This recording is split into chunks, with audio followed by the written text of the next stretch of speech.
नमस्कार, आपका बहुत बहुत स्वागत है आरएन टीवी नेशनल में। मैं हूं आपके साथ वर्षा शर्मा और रुक करेंगे उत्तर प्रदेश की खबरों की ओर।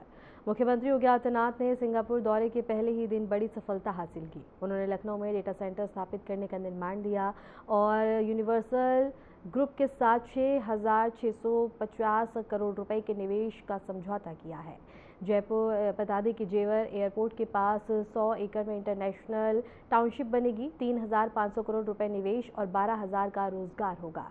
इसके साथ ही बता दें कि कानपुर लखनऊ हाईवे पर 50 एकड़ लॉजिस्टिक पार्क विकसित होगा, जिसमें 650 करोड़ रुपए का निवेश होगा और 7,500 नौकरियां मिलेंगी।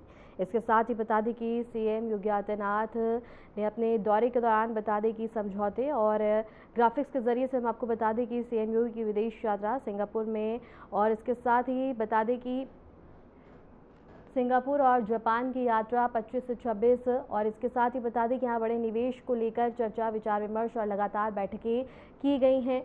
और सिंगापुर में 23 और 24 फरवरी तक यात्रा और जापान में बता दें कि 25 और 26। इसके साथ ही मुख्यमंत्री योगी आदित्यनाथ 23 फरवरी से 26 फरवरी तक विदेश यात्रा पर रहेंगे। उनकी यात्रा का पहला पड़ाव बता दें कि सिंगापुर है, जहां 23 से 24 फरवरी को व्यापार और निवेश बढ़ाने और तकनीकी सहयोग को लेकर बैठकों में हिस्सा लेंगे। इसके बाद 25 से 26 फरवरी को वे जापान जाएंगे, जहां आर्थिक साझेदारी, उच्च शिक्षा और सांस्कृतिक सहयोग पर चर्चा होगी।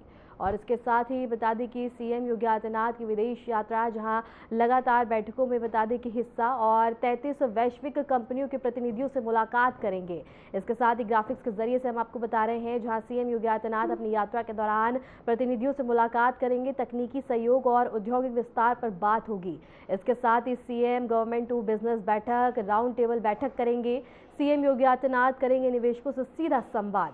और इसके साथ ही बता दें कि मुख्यमंत्री योगी आदित्यनाथ विदेश यात्रा पर हैं, वहां 33 बड़ी कंपनियों के लोगों से मिलेंगे, तकनीक और उद्योग बढ़ाने के बारे में बात करेंगे। सीएम गवर्नमेंट टू बिजनेस बैठक और राउंड टेबल बैठक में हिस्सा लेंगे। इसके साथ ही इस दौरान निवेशकों से भी बातचीत करेंगे। इसका उद्देश्य उत्तर प्रदेश में नए उद्योग और निवेश लाना है और राज्य की आर्थिक प्रगति को बढ़ावा देना है।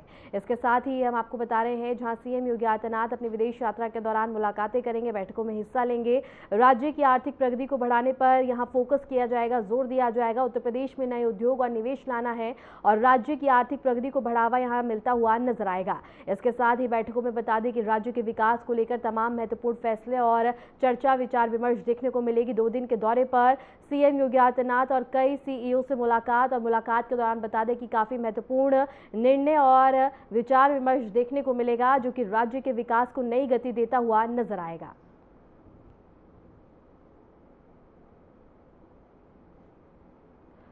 और इसके साथ ही ये 2 तस्वीरें भी हम आपको दिखा रहे हैं, जहां 2 दिन के दौरे पर पहुंचे सीएम योगी आदित्यनाथ। इसके साथ ही कई सीईओ से मुलाकात, और मुलाकात के दौरान काफ़ी कुछ यहाँ महत्वपूर्ण देखने को मिल रहा है, जहां निवेश को बढ़ाने और इसके साथ ही बता दें कि व्यापार में और भी बढ़ोतरी देखने को मिलेगी और राज्य के विकास को लेकर यहाँ तमाम महत्वपूर्ण निर्णय और चर्चा देखने को मिली।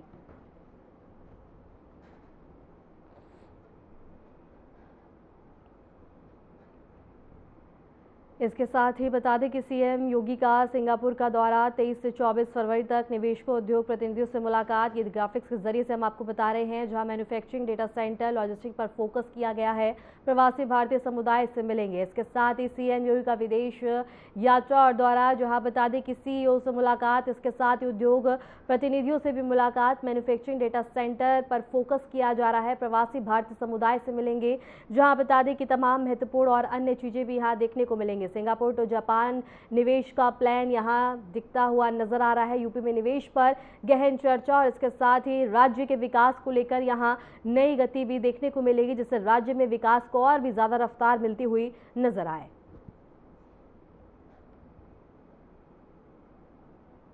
और इसी पर रुक करेंगे हमारे संवाददाता अमन प्रधान का। अमन, क्या कुछ जानकारी है? सीएम योगी आदित्यनाथ सिंगापुर और जापान के दौरे पे लगातार मुलाकातें, क्या कुछ अहम यहां देखने को मिल सकता है और किस मायने में ये यात्रा और भी ज्यादा महत्वपूर्ण मानी जा रही है? अमन,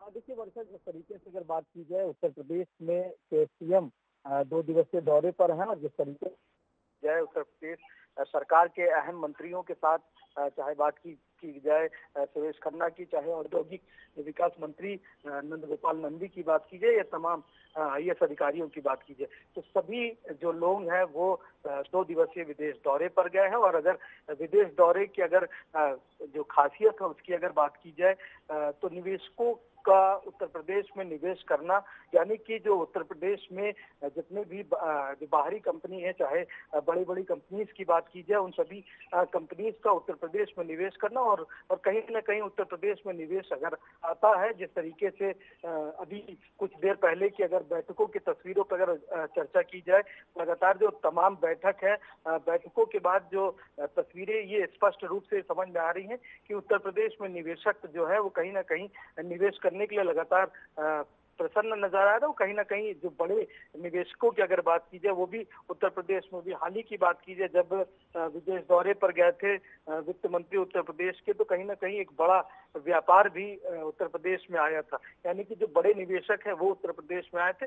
और उसके बाद जापान और सिंगापुर के दौरे पर मुख्यमंत्री स्वयं गए हैं। तो कहीं ना कहीं जिस तरीके से अगर बात की जाए तो एक बड़ा दौरा होने वाला है। और अगर बात की जाए जिस तरीके से औद्योगिक डेवलपमेंट्स की बात की जाए या लॉजिस्टिक्स की बात की जाए या डेटा सेंटर्स की बात की जाए या जो बड़े बड़े जो उत्तर प्रदेश में जिस तरीके से जो डेवलपमेंट के कामों की बात की जाए, तो कहीं ना कहीं अगर टेक्नोलॉजी और बेहतर हो जाएगी तो उत्तर प्रदेश जो काम 2 साल में करता है उसको करने में उससे कहीं ना कहीं कम टाइम लगेगा। तो टाइम की बचत और टेक्नोलॉजी बेहतर, तो सभी विषयों को लेकर के मुख्यमंत्री योगी का जो दृश्य है वो कहीं ना कहीं स्पष्ट है और साफ तौर पर एक बड़ा दौरा है। और बड़े दौरे के लिए लगातार मुख्यमंत्री योगी स्वयं गए हैं। और कहीं ना कहीं जब सिंगापुर के बाद जब जापान जाएंगे तो वहाँ कहीं ना कहीं ऑटोमोबाइल सेक्टर्स में भी बात करते हुए नजर आ सकते हैं, क्योंकि कहीं ना कहीं बड़ा दौरा है और टेक्नोलॉजी और लॉजिस्टिक्स के लिए कि बड़ा मायने कहीं ना कहीं ये इस पूरे दौरे के मायने नजर आ रहे हैं। क्योंकि जिस तरीके से अभी सुबह की अगर कई तस्वीरों की बात की जाए तो कई तस्वीरों में तमाम जो बड़े बड़े कंपनी के CEO हैं उनसे भी मुख्यमंत्री द्वारा टेबल टॉक हुई है। जो सभी IAS अधिकारी हैं उनकी तरफ से भी ये सभी जो ब्रीफिंग है वो की जा रही है। तो साफ तौर पर ये एक बड़ी चीज है और जो बड़ा दौरा है वो कहीं ना कहीं आज इसका पहला दिन है। और कल फिर से मुख्यमंत्री योगी जो तमाम जो ब्यूरोक्रेट्स हैं उनसे और कहीं ना कहीं जो तमाम लोग हैं उनसे भी कहीं ना कहीं मुलाकात कर सकते हैं। अमन, लगातार ये बैठकों में हिस्सा और विचार विमर्श आखिर राज्य में किस तरह के निवेश और व्यापार के दरवाजे खोलता हुआ नजर आएगा? अमन, देखिए, निवेश की अगर बात जिस तरीके से उत्तर प्रदेश में की जाए तो लगातार उत्तर प्रदेश का निवेश लगातार बढ़ रहा है। और जिस तरीके से अगर बात की जाए और जो सिंगापुर में खासकर अगर बात की जाए तो सिंगापुर में बड़े बड़े जो एक्सप्रेसवे हैं उनकी जो बढ़िया क्षमता है वो किस तरीके से और बेहतर हो, टेक्नोलॉजी किस तरीके से बेहतर हो। और जिस तरीके से अगर बात की जाए औद्योगिक कॉरिडोर की बात की जाए, जो लॉजिस्टिक्स की बात की जाए, वेयर हाउसिंग की बात की जाए, तो ये सब तमाम बड़ी चीजें हैं। क्योंकि ऊर्जा भंडारण एक बड़ा पहलू उत्तर प्रदेश में काफी समय से नजर आ रहा है। तो ऊर्जा भंडारण का एक बड़ा विषय है, अक्षय ऊर्जा का एक बड़ा विषय है, डेटा सेंटर्स का एक बड़ा विषय है, डिजिटल इंफ्रास्ट्रक्चर को और बेहतर करने का एक बड़ा विषय है। तो तमाम ऐसे बड़े बड़े विषय हैं जिनको लेकर के मुख्यमंत्री ने स्वयं बीड़ा उठाया है। और जो विदेश दौरा है उसके लिए मुख्यमंत्री योगी स्वयं गए हैं। वर्षा, अमन, अगर बात करें तकनीकी सहयोग को लेकर भी यहाँ बैठक देखने को मिलेगी, विचार विमर्श देखने को मिलेगा, क्या कुछ बदलाव राज्य में इससे देखने को मिल सकता है? अमन, देखिए, तकनीकी अगर बात की जाए, डेटा सेंटर्स की अगर बात की जाए, जिस तरीके से डेटा सेंटर्स के लिए लगातार चाहे वो केंद्र सरकार हो चाहे उत्तर प्रदेश सरकार हो, डेटा सेंटर्स पर लगातार ज्यादा फोकस किया जा रहा है। और अगर ज्यादा फोकस की बात की जाए तो डेटा सेंटर टेक्नोलॉजी में एक बड़ा विषय है जिसको लेकर के एक बड़ी जो मुहिम है वो चाहे केंद्र सरकार की तरफ हो चाहे उत्तर प्रदेश सरकार की तरफ, तो लगातार मुहिम चलाई जा रही है। और इसका एक बड़ा नमूना सिंगापुर का दौरा माना जा रहा है। तो जिस वजह से टेक्नोलॉजी सेक्टर्स की अगर बात की जाए तो टेक्नोलॉजी सेक्टर्स में एक बड़ा सिंगापुर एक हब है। और जिसके लिए मुख्यमंत्री द्वारा ये बड़ा जो दौरा है वो कहीं ना कहीं चिन्हित किया गया। बस अमन, अगर देखा जाए तो ये लगातार 2 दौरे और बैठकें और तमाम विचार विमर्श, आखिर क्या लगता है कि राज्य को अब किस तरह की नई ऊंचाइयां मिलेंगी इन 2 दौरे के जरिए से?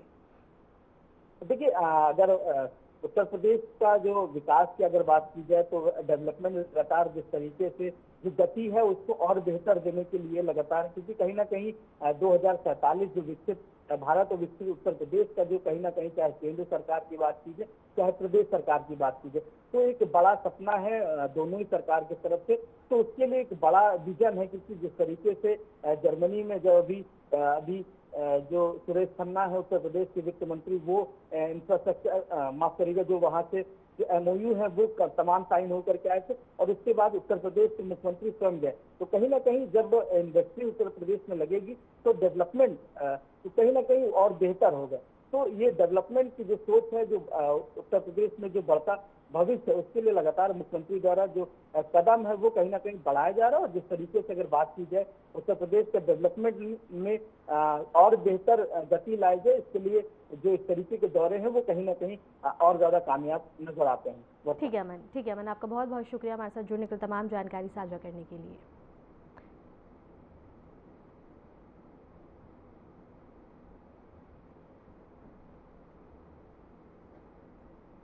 तो वही रुक करेंगे बड़ी खबर की और। बता दें कि FIR पर स्वामी अविमुक्तेश्वरानंद का दावा सामने आया है, भ्रम फैलाया जा रहा है, उनका बड़ा बयान सामने आया है। इसके साथ ही उन्होंने दावा किया है कि CCTV निकलवाए जाएं। इस वक्त की बड़ी खबर हम आपको बता रहे हैं, जहां FIR पर स्वामी अविमुक्तेश्वरानंद का बड़ा दावा सामने आया है। उन्होंने कहा है कि CCTV फुटेज निकलवाए जाएं। इसके साथ ही उन्होंने कहा है कि भ्रम फैलाया जा रहा है, गुरुकुल को लेकर भ्रम फैलाने की कोशिश की जा रही है। उन्होंने अपने बयान में कहा कि वे बच्चे हमारे गुरुकुल में आए ही नहीं हैं, सच का निर्णय अब जनता खुद करेगी, कुछ लोग सनातन धर्म को नष्ट करने आए हैं। इस वक्त की बड़ी खबर हम आपको बता रहे हैं, जहां गुरुकुल से जुड़े मामले में दर्ज FIR पर स्वामी अविमुक्तेश्वरानंद ने अपनी प्रतिक्रिया दी है। उन्होंने कहा कि उनके खिलाफ झूठी और भ्रामक बातें फैलाई जा रही हैं। उनका दावा है कि जिन बच्चों को लेकर आरोप लगाए जा रहे हैं वे कभी उनके गुरुकुल में आए ही नहीं हैं। उन्होंने पूरे मामले में पारदर्शिता की मांग करते हुए CCTV फुटेज निकलवाने की बात कही है, ताकि सच्चाई सामने आ सके। इसके साथ ही उन्होंने आरोप लगाया कि कुछ लोग सनातन धर्म को बदनाम और कमजोर करने की साजिश कर रहे हैं।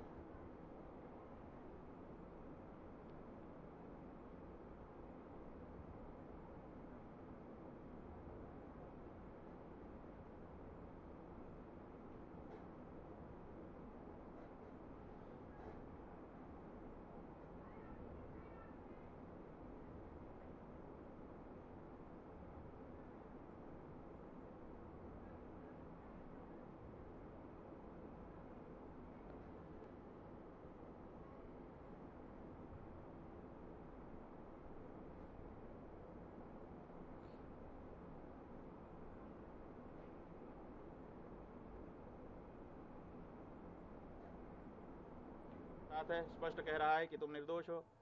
ईश्वर की तरफ से भी हमको वही सूचना है और जनता की ओर से भी। तो जो झूठ है वो अंत में निकल ही जाता है, पता चल ही जाता है कि ये सब बनावटी था। उगरे अंत न होई निभाऊ, हमने बता दिया। तो जो कहानी गढ़ी गई है वो आज नहीं तो कल, कल नहीं तो परसों झूठी सिद्ध हो जाएगी।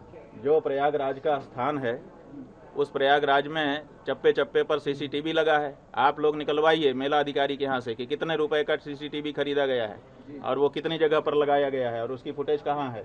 तो उन्होंने तो चप्पे चप्पे पर लगा रखा था कि कुछ भी घटना होगी हम उसको वार रूम से देख लेंगे। तो उनके यहाँ तो सब रिकॉर्ड होगा ना। हमारी बस तो हमारे शिविर के अंदर नहीं खड़ी थी, क्योंकि पुलिस ने जो हमारे साथ ज्यादती की उसके बाद से हम शिविर के अंदर प्रविष्ट ही नहीं हुए, बाहर ही खड़े रहे। तो सड़क पर ही हमारी बस भी थी और हम भी थे। तो ऐसी परिस्थिति में वो सब CCTV की कैद में है। दूसरे दिन रात आप लोगों का कैमरा हमारे ऊपर लगा हुआ था और उसमें कहना कि हम ये सब कर रहे थे, कितनी नीचता की बात है। और ये भ्रम फैलाया जा रहा है कि गुरुकुल में ये सब हो रहा है। हमारे गुरुकुल में जब वो लड़के कभी प्रविष्ट ही नहीं हुए, पढ़े ही नहीं, उनका हमारा कोई लेना देना ही नहीं है। वो हरदोई के विद्यालय के छात्र हैं, जैसा कि उनकी मार्कशीट जो मुकदमे में लगाई गई है उससे पता चला है। तो जब वो यहाँ पढ़ते नहीं हैं, लिखते नहीं हैं, आए नहीं हैं, गए नहीं हैं, यहाँ से कोई उनका लेना देना नहीं है, तो उनके साथ कैसे कोई कुछ कर सकता है। और तीसरी बात यह है कि ये कह करके भ्रम फैलाया जा रहा है कि सीडी है, सीडी है। वो सीडी किस चीज़ की है, वो उसको क्यों नहीं सार्वजनिक किया जाता है?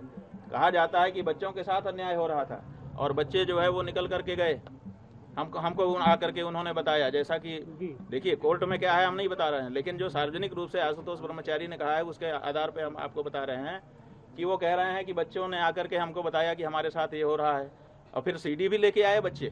इसका मतलब बच्चे सीडी बना रहे थे। कौन बना रहा था सीडी? बच्चे बना रहे थे या कोई दूसरा ही बना रहा था? तो ये सब ऐसे सवाल हैं जिनका जवाब आने वाले दिनों में पूछा जाएगा और उसको जवाब देना पड़ेगा।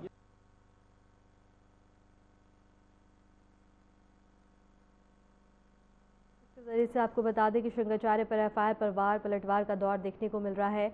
आशुतोष ब्रह्मचारी शिकायतकर्ता, और इसके साथ ही बता दें कि यहां एफआईआर के खिलाफ गंभीर आरोप उन्होंने कहा है कि ये दावे सारी गलत है और सनातन धर्म को बदनाम करने की साजिश करी जा रही है। उन्होंने कहा कि उनके गुरुकुल में वो बच्चे आए ही नहीं हैं, और इसके साथ ही उन्होंने दावा किया है कि सीसीटीवी फुटेज निकलवाई जाए और सच का पता लगाया जाए। इसके साथ ही बता दें कि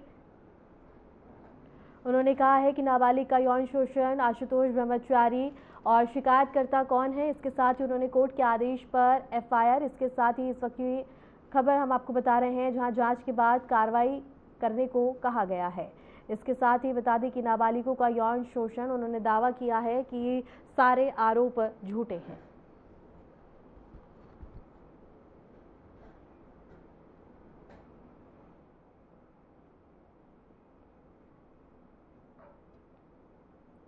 इसके साथ ही बता दें कि शंकराचार्य पर एफआईआर का वार पलटवार, आशुतोष ब्रह्मचारी शिकायतकर्ता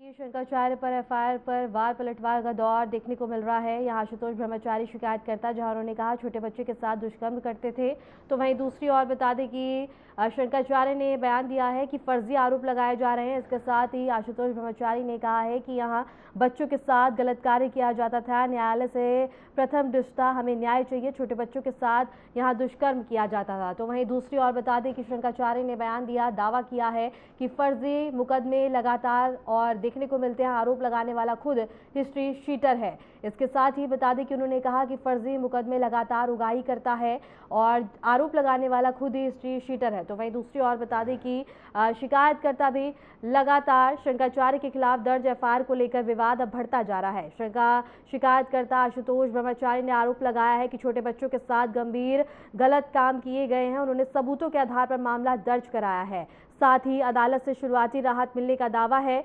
तो वहीं स्वामी अभिमुक्तेश्वरानंद शंकराचार्य ने सभी आरोपों को सिरे से खारिज करते हुए इसे साजिश बताया और शिकायतकर्ता को चीटर बताते हुए कहा कि वह फर्जी मुकदमे दर्ज कर उगाही करता है।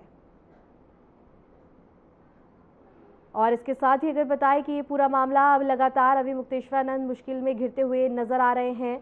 और इसके साथ ही बता दें कि न्यायालय से प्रथम न्याय के देवता ने हमें हमारे नाबालिग बच्चों के साथ जो गलत काम हुआ है, कुकर्म हुआ है, लैंगिक अपराध हुआ है, उसकी सुनवाई करते हुए एफआईआर के आदेश झूसी थाने को कर दिए हैं।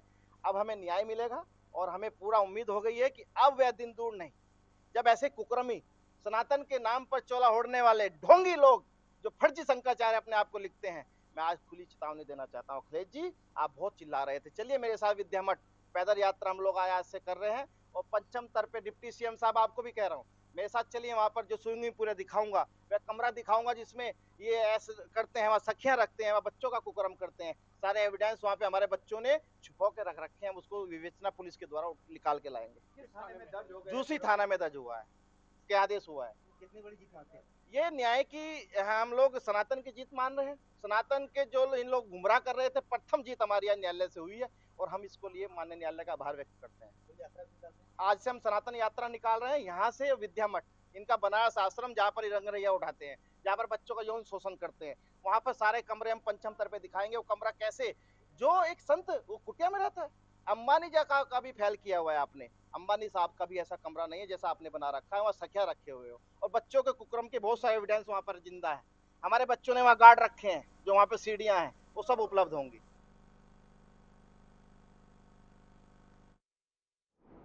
तो वही बता दें कि लखनऊ यूनिवर्सिटी में मस्जिद गेट बंद करने पर विरोध यहां देखने को मिला है। मुस्लिम युवकों ने गेट बंद करने पर नाराजगी जताई है। बता दें कि गेट बंद के बाहर ही मुस्लिम युवकों ने नमाज पढ़ी है। गेट बंद किए जाने की जानकारी नहीं दी गई, छात्रों का बयान सामने आया है। इसके साथ ही बता दें कि लखनऊ यूनिवर्सिटी से मस्जिद गेट बंद करने पर विवाद यहां देखने को मिला है, जहां मुस्लिम छात्रों और युवकों ने गेट बंद होने पर नाराजगी जताई और विरोध स्वरूप बंद गेट के बाहर ही नमाज पढ़ी है। छात्रों का कहना है कि उन्हें गेट बंद होने की कोई पहले सूचना नहीं दी गई। विश्वविद्यालय प्रशासन ने बताया कि मस्जिद से जुड़े भवन में क्षति पाई गई थी, इसलिए सुरक्षा कारणों से गेट अस्थायी रूप से बंद किया गया। प्रशासन ने स्पष्ट किया यह कदम केवल सुरक्षा के लिए लिया गया है और जल्द ही गेट खोलने की संभावना भी है। और इसके साथ ही बता दें कि मस्जिद पर विवाद के बाद धरना भी देखने को मिला है और बाहर ही छात्रों ने नमाज पढ़ी है। और ये ग्राफिक्स के ज़रिए से हम आपको बता रहे हैं, ये तस्वीरों में भी आप देख सकते हैं कि किस तरह से मस्जिद के बाहर नमाज पढ़ते हुए यहाँ छात्र नज़र आ रहे हैं।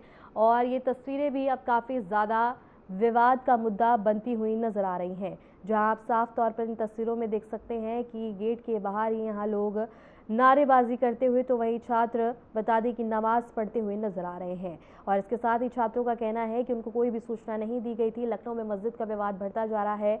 इमारत को जर्जर बताकर यूनिवर्सिटी प्रशासन ने ताला लगाया और मुस्लिम छात्रों ने यहाँ बता दें कि तालाबंदी का विरोध किया है और लाल बादरी मस्जिद में ताला लगाने के खिलाफ प्रदर्शन किया गया।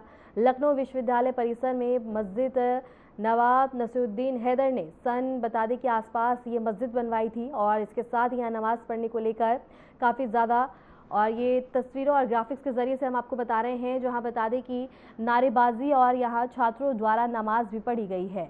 और मुस्लिम छात्रों ने यहाँ मस्जिद तालाबंदी का विरोध जताया है, जहाँ नारेबाजी करते हुए नजर आए हैं। और इसी पर रुख करेंगे हमारे संवाददाता अमन प्रधान का। अमन, क्या कुछ जानकारी है पूरे मामले को लेकर? देखिए वर्षा, जिस तरीके से अगर बात की जाए तो लखनऊ विश्वविद्यालय में कल देर शाम को एक तस्वीर वायरल हुई। वायरल तस्वीर में ये साफ देखा गया है कि जो रोजा रखने वाले जो नमाजी हैं, यानी कि जो मुस्लिम समुदाय के लोग हैं, वो एक मस्जिद के बाहर नमाज पढ़ रहे हैं। यानी कि जो मस्जिद है वो लखनऊ विश्वविद्यालय में है और कहीं ना कहीं उस मस्जिद को जो ताला है वो फिलहाल बंद है। अगर प्रशासन की बात की जाए तो प्रशासन द्वारा वहां पर एक बोर्ड टांगा गया है जिसमें साफ तौर पर ये लिखा गया है कि यह मस्जिद पूरी तरीके से क्षतिग्रस्त है और कभी भी इसका जो मलबा है वो गिर सकता है। तो इसमें जो प्रवेश है वो फिलहाल के लिए बंद है और जो रेनोवेशन का है काम वो फिलहाल चल रहा है। लेकिन अगर बात की जाए जो वहां पर पढ़ने वाले जो तमाम हिंदू छात्र थे, उन्होंने एक मानव सील बनाई और उसके साथ जो तमाम लोग थे एक सील बनाने के बाद उसके पीछे की तरफ जो मुस्लिम समुदाय के लोग थे उन्होंने नमाज पढ़ी और नमाज पढ़ने के बाद जब रोजा अफ्तार का समय होता है तो उन लोगों ने जो अफ्तार है वो कहीं ना कहीं लखनऊ विश्वविद्यालय के अंदर सड़क पर किया और उसके बाद काफी जो मामला है वो गर्मा गया। कहीं ना कहीं प्रेशर की जो टीम है वो मौके पर आई और कहीं ना कहीं जो छात्र और जो प्रोक्टोरियल टीम थी उसके बीच में जो काफी वाद विवाद की भी स्थिति पैदा होगी, जिसके बाद जो भारी पुलिस बल है वो फिलहाल तैनात कर दिया गया। और कहीं ना कहीं अगर स्थिति की बात की जाए तो स्थिति अभी फिलहाल सामान्य बताई जा रही है और कहीं ना कहीं जो लोग हैं जो वहां पर नमाज पढ़ रहे तो उनको फिलहाल